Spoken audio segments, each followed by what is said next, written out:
graça, o que seria de mim?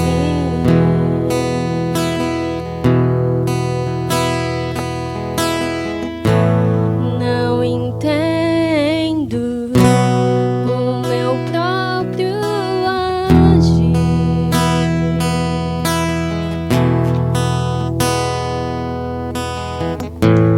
Sem tua graça, o que seria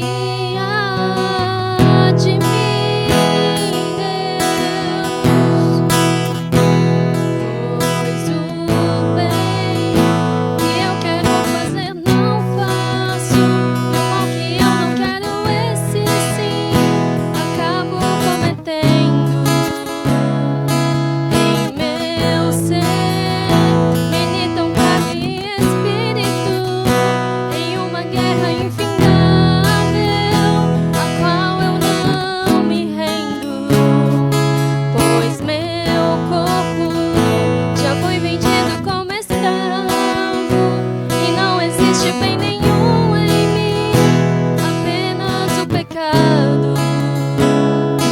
Mas eu sei que no tocante ao meu interior tenho prazer na sua lei. Tu és o meu amado, então liberta-me de mim. Eu quero ser a sua casa. Se você estiver aqui, eu sei, eu venço o pecado. Então enche-me de ti, até que não haja mais espaço. Pois quando estou em tua presença, o meu viver é transformado.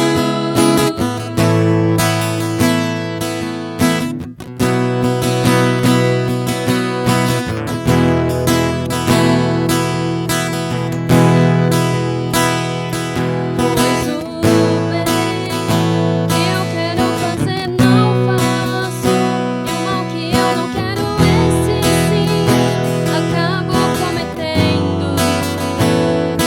Em meu ser militam carne e espírito, em uma guerra infindável, a qual eu não me rendo. Pois meu corpo já foi vendido como escravo, e não existe bem nenhum em mim, apenas o pecado. Mas eu sei que no tocante ao meu interior tenho prazer na sua lei. Tu és o meu amado, então liberta-me de mim.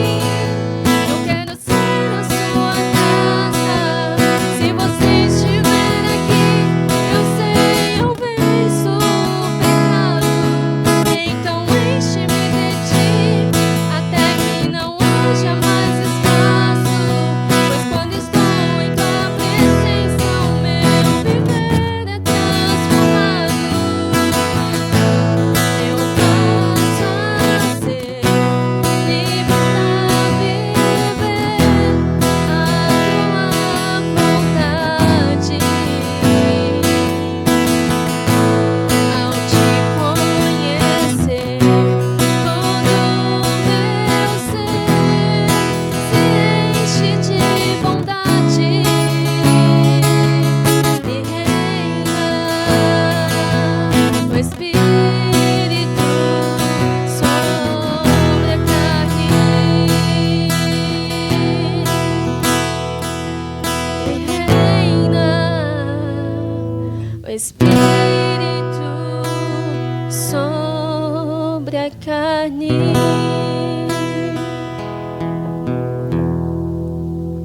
Boa noite, família. Convido você a abrir em Lucas capítulo 9. Vou estar lendo do verso 18 ao verso 22. Lucas capítulo 9, do verso 18 ao verso 22. Durante todo o ministério de Jesus, ele vai indicando para os seus discípulos como terminaria ali a história da sua primeira vinda. Hoje nós vamos tratar no texto principal sobre isso. E esse daqui é o primeiro texto aqui em que Lucas diz claramente que o fim da vinda do Messias, da primeira vinda, não seria tão glorioso como os discípulos pensavam.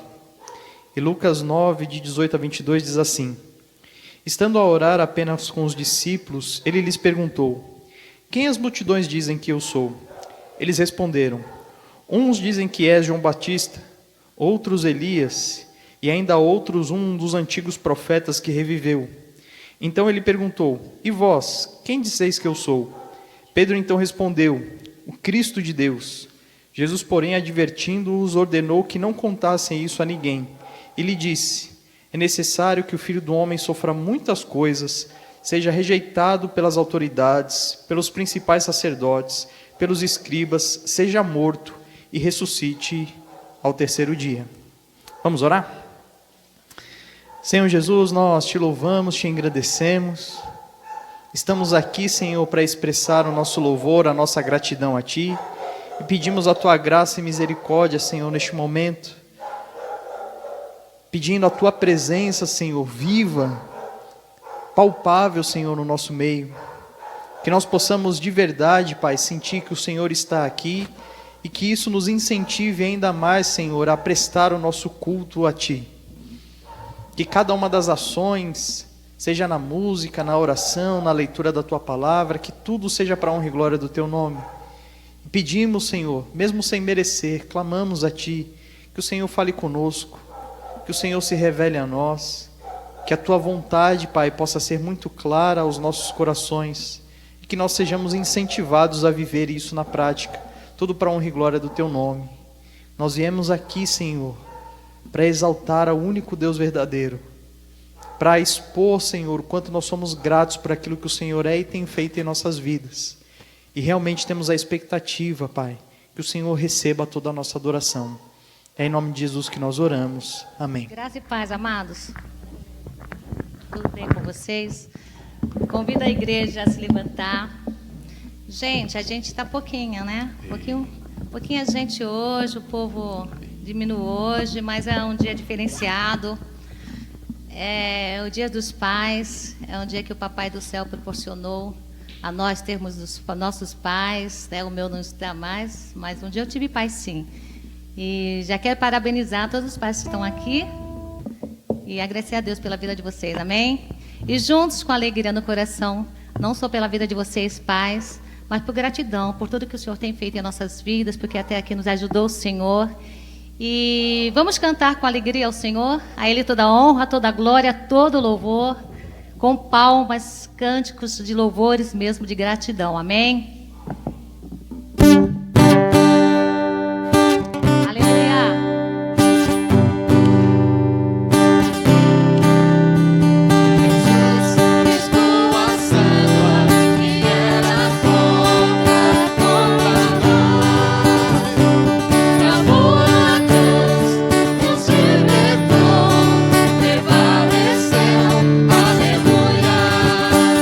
Jesus venceu a morte.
Glória a Deus, né, amados? Por isso, nenhuma condenação há para todos aqueles que estão em Cristo Jesus. Glória a Deus por isso. Aleluia. Eterna, infinita aliança de Deus está conosco em Cristo Jesus.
Agora, no momento, não dá, né, para se cumprimentar, se abraçar.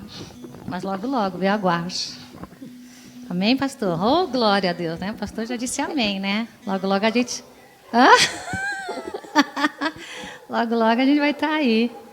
Nós somos um, né, amados? Graças a Deus por isso. Na graça de Jesus. Somos um.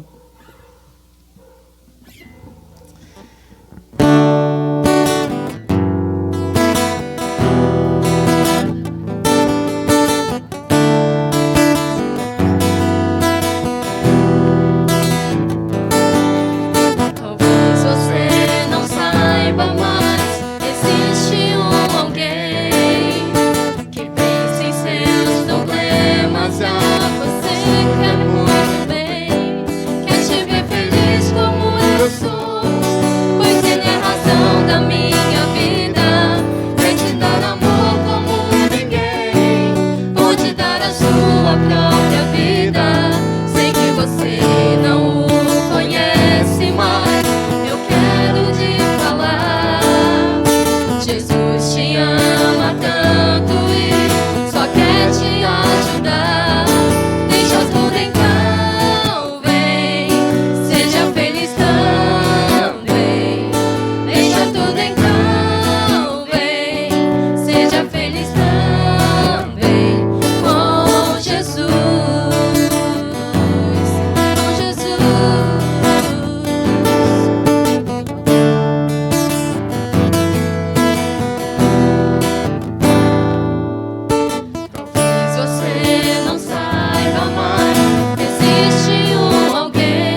vida. Sei que você não o conhece, mas eu quero lhe falar. Jesus te ama tanto e só quer te ajudar. Deixa tudo então, vem, seja feliz também. Deixa tudo então, vem, seja feliz também. Com Jesus, com Jesus. Então, vem, seja feliz também. Deixa tudo então, vem, seja feliz também. Com Jesus, com Jesus, com Jesus, com Jesus, Jesus. Senhor Jesus, mais uma vez, ó Deus, estamos aqui na Tua presença para exaltar, glorificar o Teu nome que é santo e dê graças e louvores ao Senhor, o único Deus de nossas vidas, o único Deus de toda a terra. Pai, hoje se comemora o Dia dos Pais, o Pai da carne, o Pai que o Senhor nos deu. E eu te louvo por cada um deles esta noite mais uma vez. Mas eu quero te louvar mais ainda, exaltar aquele que é Pai de todos os pais, que é o nome sobre todos os nomes, nosso Pai por excelência, nosso Pai primordial, nosso Pai amado, nosso Pai suficiente, nosso Pai que nos trouxe aqui esta noite. Nos trouxe porque o Senhor nos ama como Pai, como Senhor de nossas vidas. Nos trouxe para nós entendermos a necessidade de viver contigo, de estar na tua presença junto com aqueles que o Senhor separou. E eu te louvo, Senhor, por isso. Eu te louvo por cada irmão, por cada vida, por cada família representada, porque foi a família que o Senhor nos deu. Obrigado, Deus, obrigado, nosso Pai, por tudo. Abençoa o teu servo pastor, teu filho. Vai ministrar o nosso coração a tua palavra, Senhor, porque precisamos ouvir, precisamos entender, viver a tua palavra que é vida. Ensina-nos, Espírito Santo de Deus, a entender. Abra o nosso coração que é duro, que é mau. Quebra, transforma, muda as nossas vidas, Pai. Para que nós pudéssemos ouvir e entender e obedecer. Oh Deus querido, nós te louvamos, Pai, por esta noite, por esta oportunidade. E recebe toda a nossa adoração e nosso louvor que é para ti. Em nome de Jesus que eu te agradeço. Amém. Amém. Convido você a abrir em Lucas capítulo 18. Nós vamos estar lendo aí do verso 31 ao verso 34. Lucas capítulo 18, do verso 31 ao verso 34.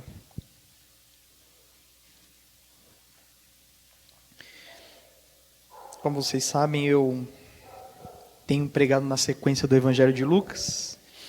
Não tinha planejado nada para o Dia dos Pais em especial, mas o texto veio por suprema e onisciência do Senhor, né? Assim encaixar bem no dia de hoje. Diz assim o texto: tomando consigo os 12, Jesus lhe disse: estamos subindo para Jerusalém, e se cumprirá com o Filho do Homem tudo o que foi escrito pelos profetas.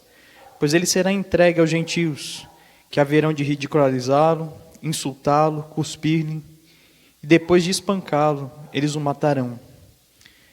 Mas ele ressuscitará ao terceiro dia. Todavia, eles não entenderam nada disso. Essas palavras lhe pareceram obscuras e não compreendiam o que lhes dizia. Vamos orar? Senhor Jesus, nós, pela Tua graça e misericórdia, acabamos de ler a Tua palavra, o texto sagrado. Nós pedimos, Senhor, encarecidamente que neste momento o Senhor possa levar toda a nossa atenção, todo o nosso foco somente para o Senhor, para ouvirmos a Tua voz, para enchermos o nosso coração com as Tuas palavras, para compreender o Teu desejo para as nossas vidas e para sermos, Senhor, vivificados por esse poder extraordinário da Tua palavra através do Espírito Santo, nos movendo, Senhor, na Tua direção, nos movendo a fazer a Tua vontade, nos tornando mais fiéis e obedientes a Ti, para a honra e glória do Teu nome. Pai, nós clamamos a Ti por perdão, porque sabemos, Pai, temos consciência que a única coisa que nos afasta de Ti, a única coisa que nos faz insensíveis é o pecado. E se existe, Senhor, aqui algo no nosso coração que ainda precisa ser removido, pecados a serem confessados, que este possa ser o momento, Senhor, em que cada um de nós vai dizer ao Senhor aí, de forma pessoal, aquilo que precisa ser limpo, aquilo que precisa ser tratado, aquilo que precisa ser restaurado. Tudo, Senhor, para que este momento seja um momento de comunhão contigo, de aproximação. Tem misericórdia de nós, Senhor, porque temos consciência de que não merecemos. Mas pela Tua misericórdia nós clamamos neste momento, pela Tua graça, pelo Teu amor. E mais uma vez, Senhor, eu me coloco diante de Ti, Senhor, pedindo, por favor, fale comigo e através de mim. Também preciso e anseio, Senhor, por ouvir a Tua voz. Também preciso que o Senhor me dê a concentração necessária, que eu possa com clareza compreender o que o Senhor deseja que eu fale, e que de maneira nenhuma eu venha atrapalhar, e que toda a honra e toda a glória sejam dados somente ao Senhor. É em nome de Jesus que nós oramos. Amém. Amém? Desde o capítulo 9 a gente entendeu que Jesus estava indo rumo a Jerusalém. Aos poucos ele foi trazendo para os discípulos informações. A gente tem uma nomenclatura teológica dizendo que Deus ele se revela progressivamente, ou seja, aos poucos ele vai se revelando ao homem. Jesus fez isso com seus discípulos, revelando aos poucos de que a sua jornada terminaria na sua morte e ressurreição. E a gente já está no trecho final, ali na chegada deles a Jerusalém, e Jesus vai reunir os seus discípulos para falar um pouco mais claramente o que vai acontecer. Quando você chega aí no versículo 31, diz que ele, tomando consigo os 12, ele separou esses 12 exatamente porque Jesus já está sendo ali seguido por uma multidão de pessoas. Mas esses 12 têm primazia no ministério de Cristo. Apesar da gente ter consciência de que não são os 12 que vão segui-lo até o final, um deles vai trair, Jesus ainda trata os 12 da mesma forma. E o texto diz que Jesus reuniu eles e disse: estamos subindo para Jerusalém. E o que dá a entender realmente é que eles estão próximos, realmente na subida ali, direção a Jerusalém, direção ao templo, onde Jesus vai entrar ali também. E o texto diz: e se cumprirá o que com o Filho do Homem, tudo o que foi escrito pelos profetas. E aquilo que foi escrito pelos profetas na cabeça dos discípulos, é o descendente de Davi. É o Rei dos Reis, é aquele que se assentará no trono para sempre. Na cabeça dele seria um momento glorioso. A expectativa dos discípulos é: Jesus chegando em Jerusalém, finalmente ele vai assumir para todo mundo que ele é o Messias, que ele vai governar, ele vai arregimentar aqui um exército, a gente vai partir para cima dos romanos, vamos acabar com tudo, vamos recuperar o nosso território, vamos nos tornar a grande nação que Deus prometeu lá para Abraão no passado. Mas não é isso que Jesus trata. Ele pega a parte da profecia em que os profetas colocam, por exemplo, como em Isaías capítulo 53, alguns versículos antes, ainda no 52, falando sobre o servo sofredor, homem de dores, calejado, que foi sofrido pelos nossos pecados, que se sacrificou, que com sua morte remiu muitos, e que isso parecia não entrar na cabeça deles. Mas Jesus, no versículo 32, fala com todas as letras: pois ele será entregue aos gentios. E aqui a gente sabe que são os romanos. que haverão de ridicularizá-lo.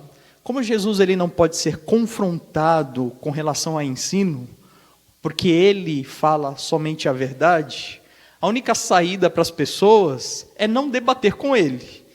Toda pessoa que não consegue debater com ideias, ridiculariza o seu opositor, não é assim? O texto fala exatamente isso que aconteceria com Jesus. Seria ridicularizado, insultado, iriam cuspir, e o texto diz que ele seria espancado, chegaria ao ponto de ser morto. E Jesus diz claramente, e ele ressuscitará ao terceiro dia. Irmãos, fica muito claro para nós, lendo, por um motivo. A gente já sabe o final da história. A gente tem esse probleminha, sabe? Quando a gente lê os evangelhos, como a gente já sabe o que vai acontecer no final da história, a gente lê o versículo e fala assim, mas Jesus está falando dele mesmo. Está falando de tudo que aconteceu, exatamente como está escrito. Ele realmente levou tapa na cara, cuspiram nele, bateram nele. Ele foi açoitado, ele foi morto numa cruz e ressuscitou ao terceiro dia. Mas tenta se colocar no lugar dos discípulos que não somente não conheciam com clareza essa realidade, mas como não tinham a menor perspectiva de que seu mestre fosse morrer. Pelo contrário, o que eles ansiavam é pela glorificação do Messias, e não pela morte dele. Tanto que na sequência, o versículo 34 diz, todavia eles não entenderam nada disso. Essas palavras lhe eram obscuras, e não compreendiam o que lhes dizia.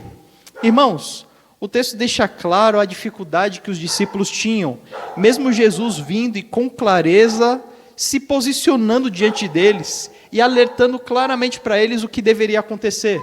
Jesus disse com todas as palavras a sequência do que aconteceria ali em Jerusalém, mas mesmo assim eles não compreenderam. Interessante que eles não compreenderam, mas continuaram seguindo a Jesus. Algumas lições nesse texto aqui que, aos meus olhos, parecem ser óbvias. Serão repetições de algumas coisas que você já sabe, que você já conhece, mas que são extremamente importantes. E eu vou tentar enfatizar ainda mais essas lições para homens, para os pais, ok?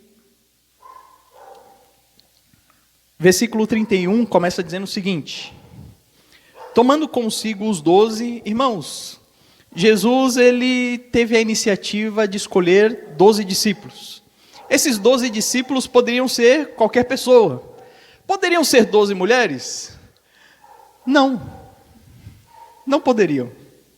Mas por que não, pastor? Porque tinha que ser homem.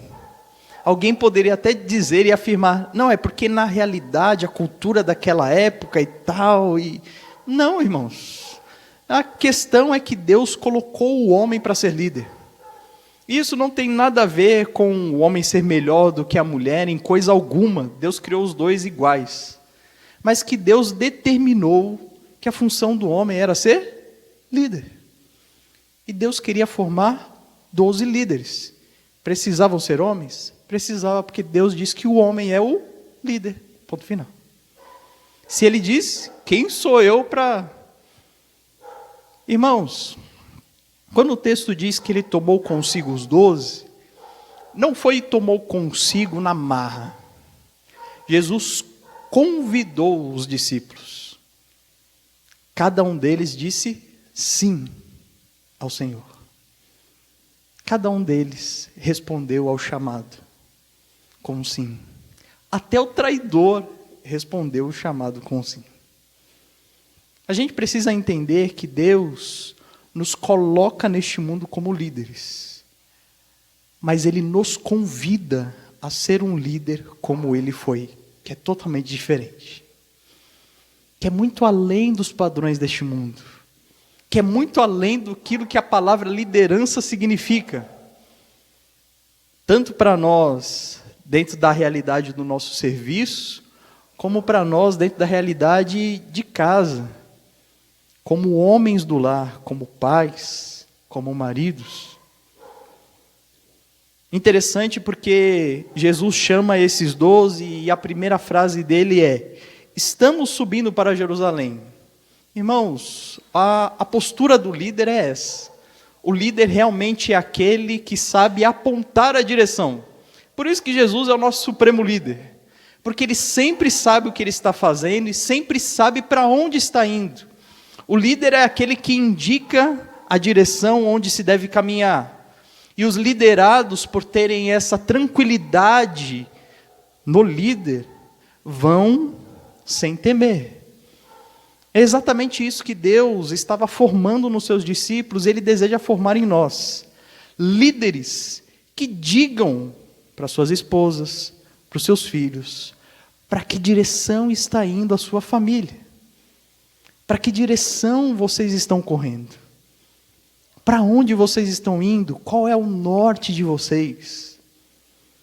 É interessante que a gente vê alguns líderes na antiguidade que não tinham clareza para onde eles estavam indo exatamente, mas sabiam dizer para os seus o seguinte: olha, eu não sei exatamente para onde a gente vai, mas Deus disse que nos levaria a uma terra que mana leite e mel.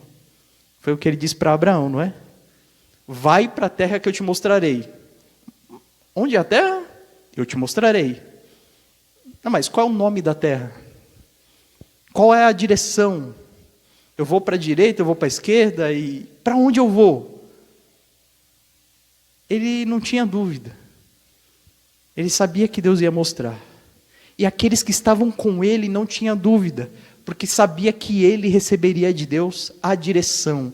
Irmãos, isso é muito lindo para nós homens, porque nós não precisamos escolher a direção. Deus já escolheu a direção por nós.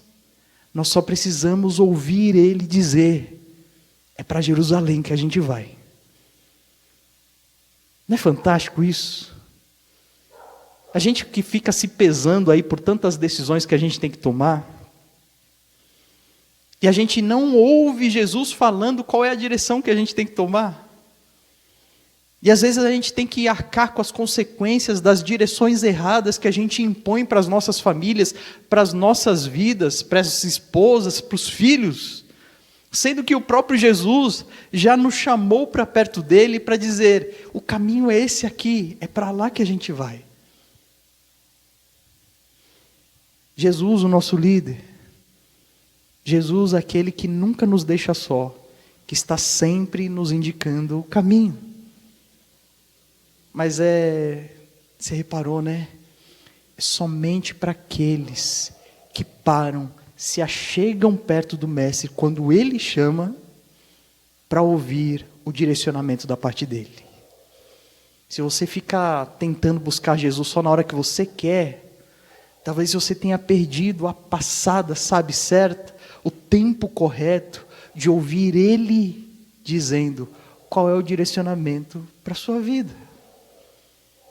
Se encontra perdido aí, se esforçando, lutando, suando, para que a sua família dê certo, para que a sua vida dê certo, para que as suas metas deem certo, e se frustrando cada vez mais, percebendo esposa, filhos se afastando de você, sua carreira indo de ladeira abaixo, mesmo com promoções consecutivas para cima. A sequência diz: Jesus colocando o que seria estabelecido sobre a vida dele como exemplo para os discípulos. Jesus disse: ali em Jerusalém vai se cumprir tudo que os profetas disseram a meu respeito. Irmãos, o retrato aqui não é nada simples, não é nada fácil. Ele disse que ele seria colocado numa situação em que ele se submeteria a estrangeiros. Para o judeu isso era inadmissível. Apesar deles terem sido submetidos a estrangeiros muitas vezes por Deus. E o texto diz que ele seria ridicularizado, insultado, iria cuspir-lhe, espancado e até morrer.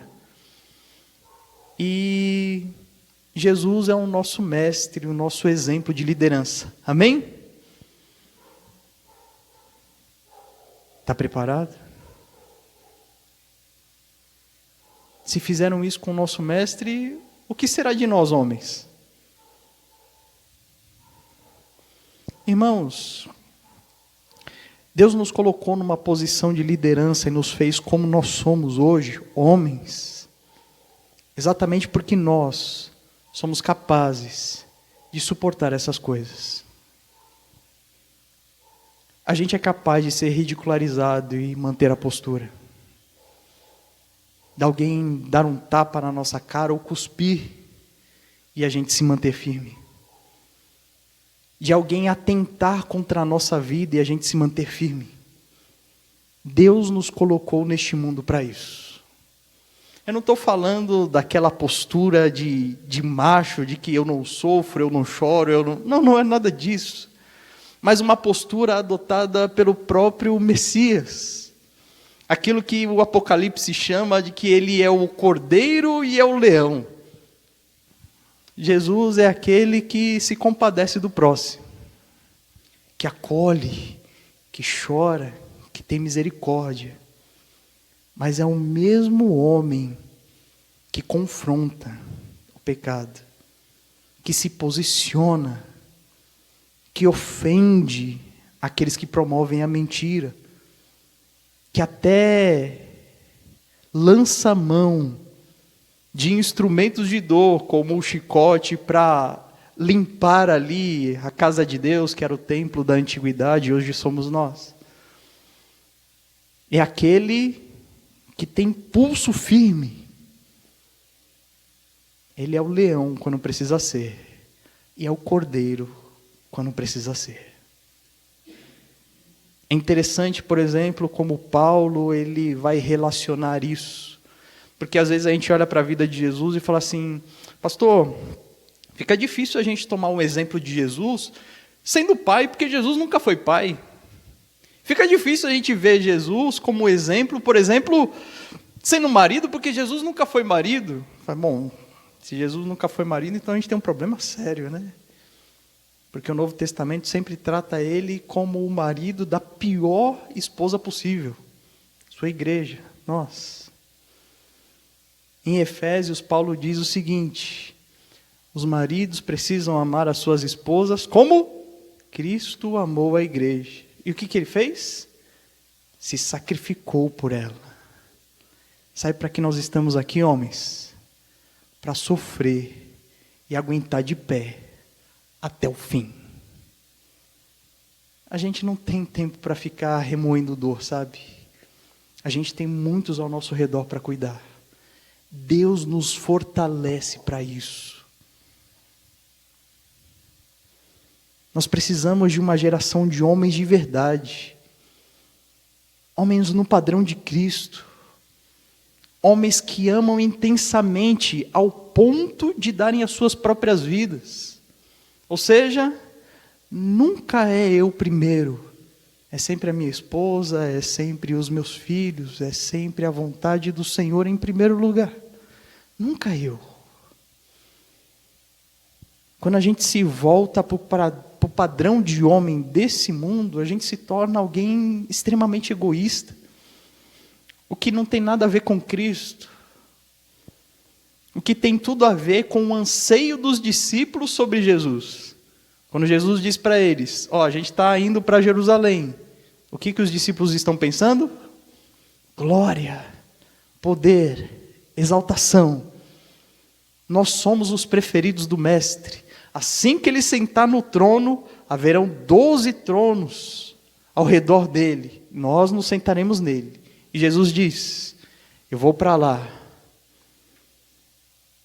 para ser humilhado, para ser espancado, para ser morto. E esse é o exemplo que eu tenho para dar para vocês. Dor, sofrimento e glória lá no final. Interessante porque às vezes surgem em nós dúvidas e são muito plausíveis, sabe? Pastor, eu tenho buscado em Deus o que eu devo fazer, mas é com sinceridade que eu digo para você, eu li o texto bíblico disse para mim o que eu devo fazer em relação à minha esposa, em relação aos meus filhos, em relação ao meu trabalho, mas eu não entendo o porquê eu tenho que fazer assim. Você não é o único. Quando o texto chega no versículo 34, diz: todavia eles não entenderam nada disso. Essas palavras lhe eram obscuras e não compreendiam o que ele lhes dizia. Irmãos, os discípulos não entenderam nada do que Jesus disse.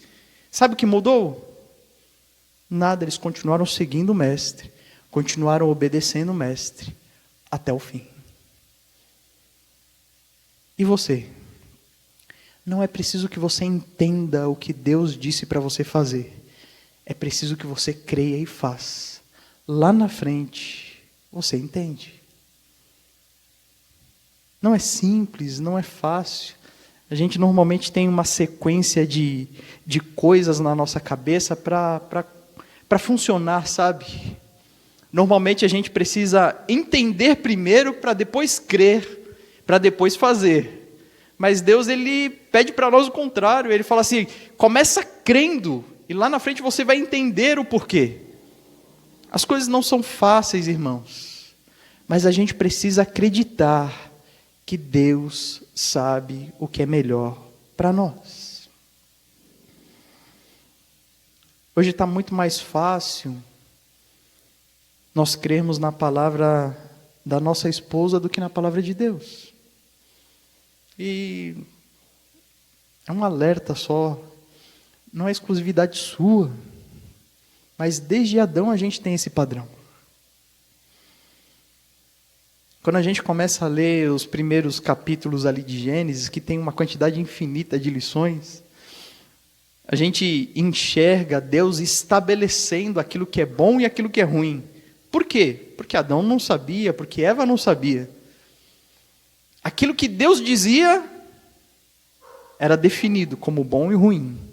Deus disse, todas as árvores vocês podem comer, porque é bom. Dessa árvore não pode, porque é ruim. Deus estabeleceu, ponto final. Amém? No momento do pecado, o homem é que começou a tentar estabelecer aquilo que era bom e ruim. O que aconteceu com o homem? Morte. Quando você tenta estabelecer aquilo que é bom ou ruim para você, passos largos para a morte. Não uma morte gloriosa, não uma morte honrosa, não uma morte com esperança da ressurreição, mas uma morte, uma destruição dos relacionamentos, das famílias, das vidas.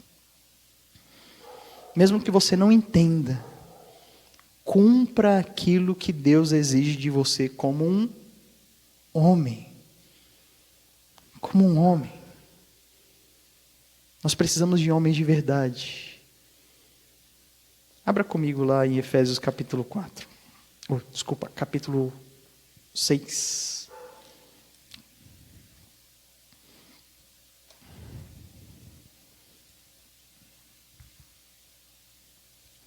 Está difícil, hein?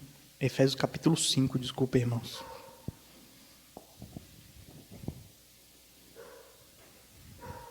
Versículo 25, Paulo ele vai estabelecer o padrão de homem baseado no homem que é Cristo, perfeito. O homem que a gente viu liderando lá os discípulos.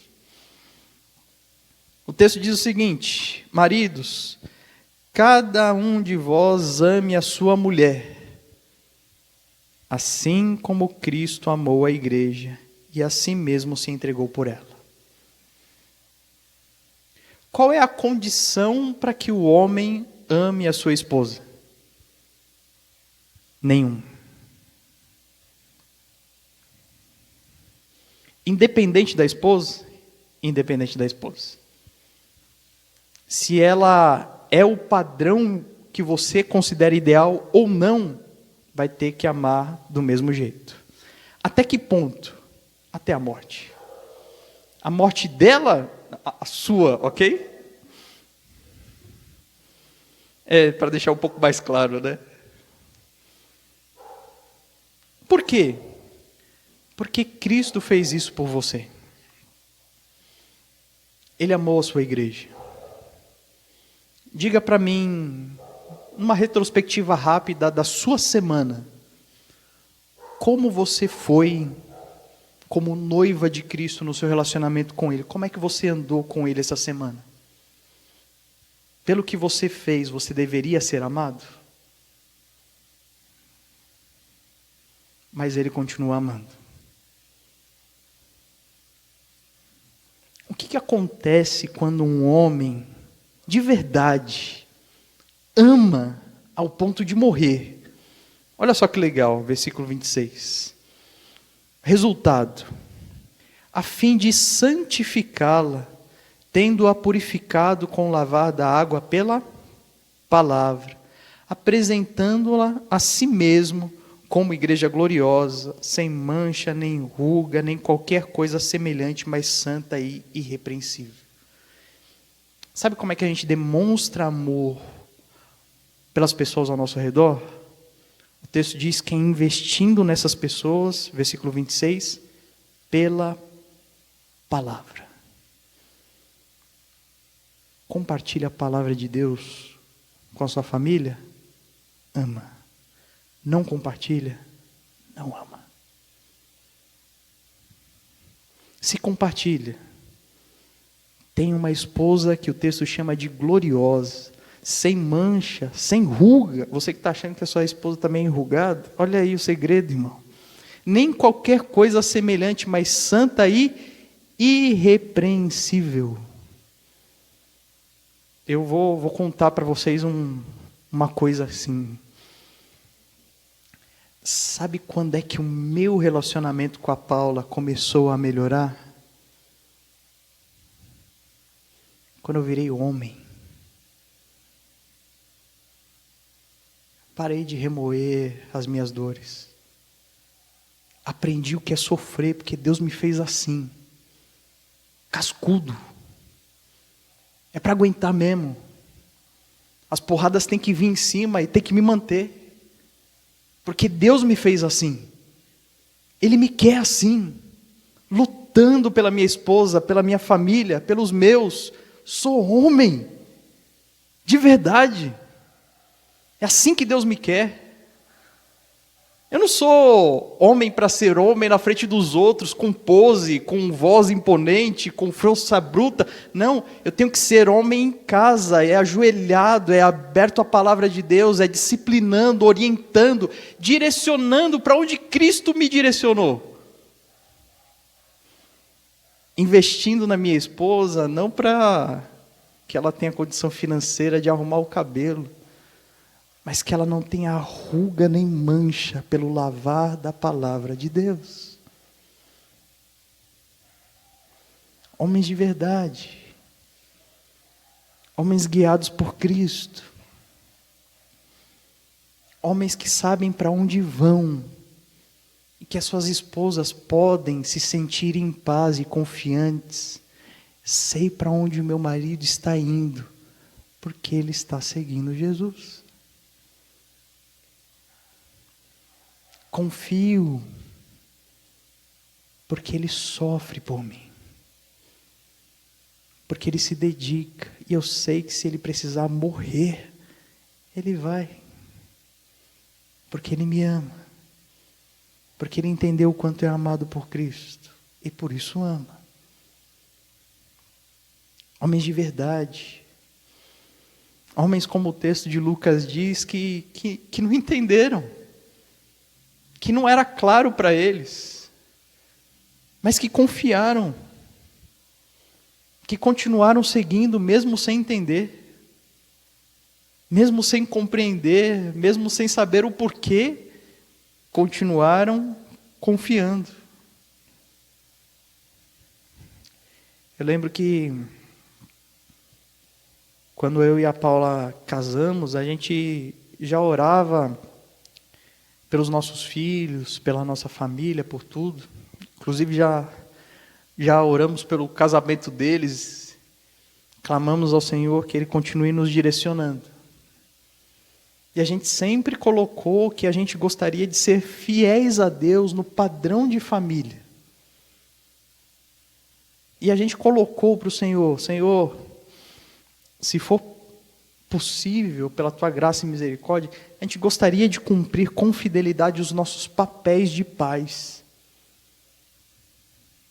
E a gente sabe que nesse mundo tão doido e tão confuso, a gente fica trabalhando para dar comida para os filhos, mas não está com os filhos, né?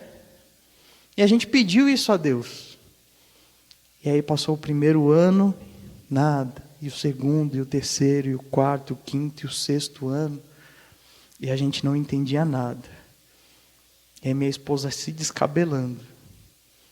Reviraram ela de ponta cabeça, de dentro para fora, e fizeram dos exames todos os piores possíveis. Para detectar que não vinha porque Deus não queria.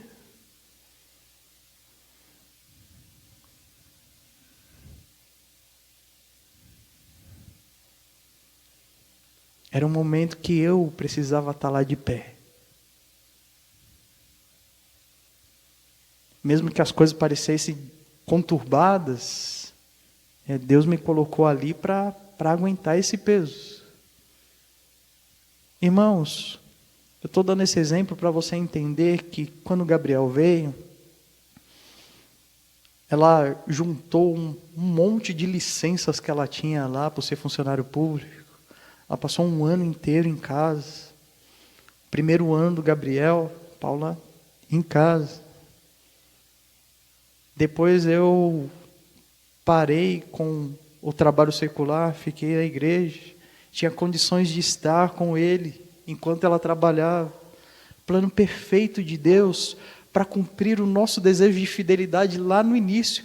Mas nesses 6 anos de angústia, nada parecia claro. Nada.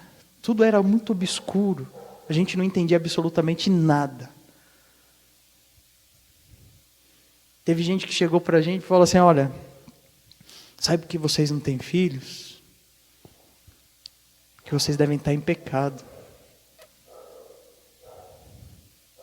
Sabe por que vocês não têm? Vocês precisam pedir perdão para fulano de tal. Um monte de coisas assim.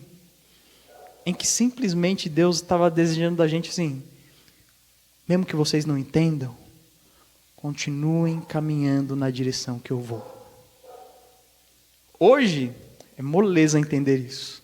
Assim como a gente lê os evangelhos e compreende que Jesus vai morrer, vai ressuscitar, é facinho para a gente, mas a gente não se coloca no lugar dos discípulos, né? Mas uma coisa é fato. Mesmo que você não entenda, não faça a sua vontade, não siga o seu caminho, não estabeleça os seus padrões. Faça a vontade de Deus, siga o caminho de Deus, segundo os padrões dele. Não continue andando no padrão de homem deste mundo. Seja um homem no padrão de Cristo. Irmãos, gostaria que para finalizar, ficasse aí guardado no seu coração o versículo 31 de Lucas 18, que diz, tomando consigo os 12, Jesus lhe disse, estamos subindo para Jerusalém. Você é líder da sua casa, mas existe alguém que lidera você. E esse alguém já decidiu o caminho. Se você não estiver no caminho dele, está caminhando contra a direção dele. Vamos orar? Senhor Jesus, nós te louvamos, te agradecemos, Pai, pela tua palavra. Não somente a homens, mas também a mulheres. Tudo se aplica às nossas vidas. Nós temos um líder supremo que é Jesus Cristo. Louvado seja o teu nome, porque o Senhor como líder é perfeito. E o Senhor sempre nos direciona no caminho, mesmo que nós não venhamos a entender o porquê estamos indo para lá. Mesmo que nós não venhamos a entender o porquê é necessária a dor, o sofrimento, a vergonha, o desprezo e até a morte. Mesmo sem saber o porquê, nós continuamos confiando em Ti, Senhor. E pedimos pela Tua graça e misericórdia, nos mantenha fiéis, seguindo o Senhor. Pai, eu peço e clamo de verdade que o Senhor levante homens, Senhor, nessa igreja, levante homens no Brasil, homens de verdade, homens que o Senhor preparou, Senhor, para estar à frente, para estar na batalha, para lutar pelas suas famílias, pelas suas esposas, pelos seus filhos. Serem homens que realmente aguentam, Senhor, a vergonha, o desprezo, mas continuam seguindo a Cristo, que estão dispostos de verdade a morrer por aqueles que amam, a se sacrificar, a dar de si, a investir na sua família de forma pesada com a palavra de Deus, sendo exemplo na prática, na ação e no investimento da palavra. Que nós possamos, Pai, encher a nossa família, Senhor, com a influência da Tua palavra. Que eles sejam conhecedores profundos da Tua palavra, sendo ministrados por cada um de nós, homens de verdade, seguidores de Jesus Cristo. Pai, nos mantém firmes, porque às vezes as situações da vida, elas são difíceis, elas são complicadas. Às vezes a dor na nossa alma, a angústia, Senhor, os sentimentos que tomam o nosso ser são difíceis de lidar. Às vezes nós nos sentimos injustiçados dentro do nosso próprio lar. Às vezes nós não temos com quem compartilhar ou com quem reclamar. Mas que o Senhor abra os nossos olhos, que nós possamos ver a nossa responsabilidade como líderes, e que nós possamos entender e compreender que o clima que nós desejamos tanto para o nosso lar, para a nossa casa, depende diretamente de uma postura de homem nossa, de uma postura realmente de alguém que ama as suas esposas, alguém que ama os seus filhos. Homens de verdade, Pai, que se dedicam à palavra de Deus e se dedicam a compartilhar essa palavra dentro de casa. Que vão usufruir, Senhor, dos benefícios de um lar estruturado, de um lar equilibrado, de um lar de amor. Porque primeiro chegaram ao ponto de se sacrificar por aqueles que amam. Pai, nos leva a ser homens de verdade, homens que continuam andando, mesmo quando aquilo que está à nossa frente nos desagrada, enfrentando, Senhor, as batalhas da vida, a dor e o sofrimento, com cabeça erguida, não na nossa força, mas na força de Cristo. Nos ajuda, Senhor, a ser homens de verdade. Nos ajuda a ser pais que os nossos filhos precisam. Nos ajuda, Senhor, a vivenciar a Tua vontade. E eu peço, Senhor, um milagre sobre as nossas vidas. Porque muitas vezes o nosso desejo é de ir contra esses princípios. Mas que o Senhor possa nos lembrar sempre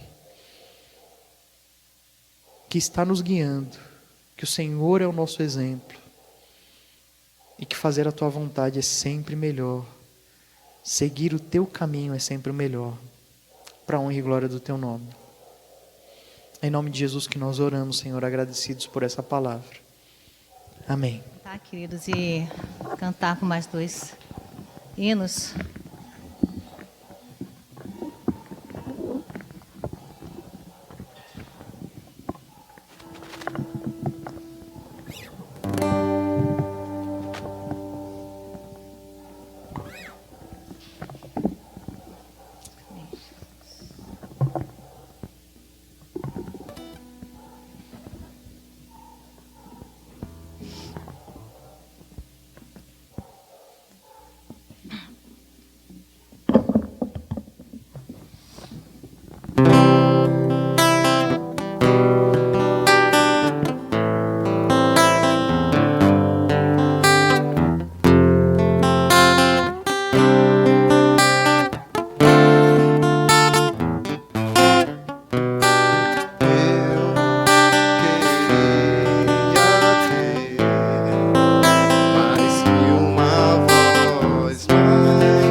orar para encerrar o culto dessa noite?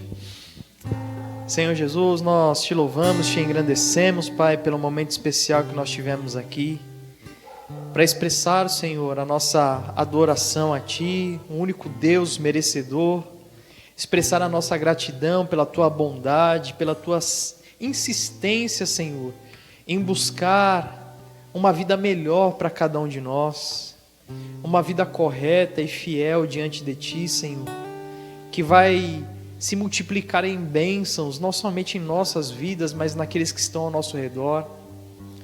Obrigado, Pai, por essa oportunidade. Obrigado, Senhor, por esse entendimento de que nós precisamos Te louvar, Te adorar e expressar a nossa gratidão. mas que nós possamos entender também com clareza que o nosso culto ele não termina aqui, que ele continua, Senhor, na vida, em cada uma das nossas ações, palavras, pensamentos. Tudo, Senhor, é para a honra e glória do Teu nome.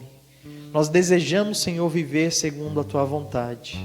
Agradecemos pela palavra dessa noite. Pedimos, Pai, que o Senhor nos ajude, a cada um de nós homens, a sermos o Teu padrão, Senhor, de homem. Que nós venhamos a ter um tipo de masculinidade que seja no padrão de Cristo. Abençoa também, Senhor, as mulheres dessa igreja, que elas possam ser utilizadas grandemente pelo Senhor para abençoar os homens da sua casa, sejam maridos, sejam filhos, mas que elas sejam grandes ajudadoras, bênçãos intermináveis do Senhor, realmente ajudando, Senhor, a lapidar esses homens que tanto precisam, assim como eu, melhorar, Senhor, em muitas coisas. Tem misericórdia de nós. E Pai, nós continuamos clamando a Ti, Senhor, por uma ação sobrenatural de Deus, através da Tua igreja, uma ação do Espírito Santo, nos reavivando, Senhor, para que nós possamos ser Teus mensageiros, levando a salvação, levando o evangelho de salvação, transformando, Senhor, esse bairro aqui, essa cidade, o país e o mundo, tudo para a honra e glória do Teu nome, Senhor. Nos tira do comodismo, Senhor, reaviva a Tua igreja, que nós possamos ser o exemplo de igreja que o Senhor sempre idealizou, e que nós sejamos, Pai, não reconhecidos como uma igreja diferenciada, mas que Jesus seja reconhecido em nós, tudo para a honra e glória do Teu nome. É em nome de Jesus que nós oramos. Amém. Boa semana, irmãos.